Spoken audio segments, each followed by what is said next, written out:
अस्सलाम वालेकुम। उम्मीद है आप सब खैरियत से होंगे। आज हम सूरह सजदा के फ़ज़ाइल के बारे में जानेंगे। आज आप सबको पता चलेगा कि सूरह सजदा को पढ़ने की क्या फ़जीलत है। सूरह सजदा वो सूरत है जिसे हुज़ूर सल्लल्लाहु अलैहि वसल्लम कसरत से पढ़ा करते थे और इसकी फ़जीलत और बरकत बहुत ज़्यादा है। एक हदीस मुबारका में कहा गया है, हज़रत जाबिर रज़ी अल्लाह तआला अन्हु से रवायत है कि हुज़ूर सल्लल्लाहु अलैहि वसल्लम सूरत सजदा और सूरत मुल्क पढ़े बगैर कभी नहीं सोया करते थे। एक और हदीस से ये ज़ाहिर होता है कि इस सूरत की बहुत अहमियत है। हज़रत इब्ने उमर रज़ी अल्लाह तआला अन्हु से रवायत है कि जो इस सूरत को मगरिब और इशा के दरमियान पढ़ेगा तो गोया उसने लैलतुल क़द्र का क़याम किया। सूरह सजदा की एक अहमियत ये है कि क़यामत के दिन ये इस तरह आएगी कि इसके दो बाजू होंगे और अपने पढ़ने वालों पर पर्दा करेगी और फरिश्तों से कहेगी कि इस शख्स पर कोई रास्ता नहीं। कोई रास्ता से मुराद है कि इसको मत पकड़ो, इसको छोड़ दो।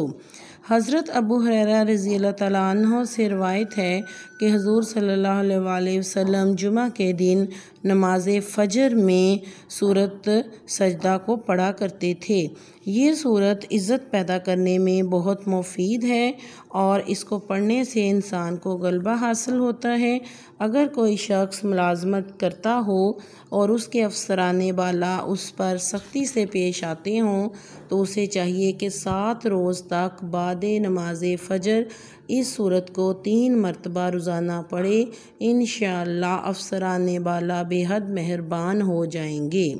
ये सूरत शिफा याबी के भी असरात रखती है, इसलिए इस सूरत को 3 मरतबा पढ़कर मरीज़ को पानी दम करके पानी पिलाया जाए तो इंशाअल्लाह मरीज़ की सेहत याबी जल्दी हासिल हो जाएगी और अल्लाह अपनी रहमत से मरीज़ के सेहत याब होने का ज़रिया बना देगा।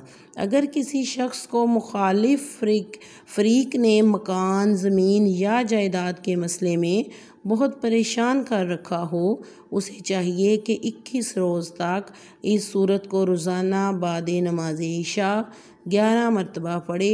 इंशाअल्लाह मुखालफों से हर तरह की परेशानी से निजात मिलेगी।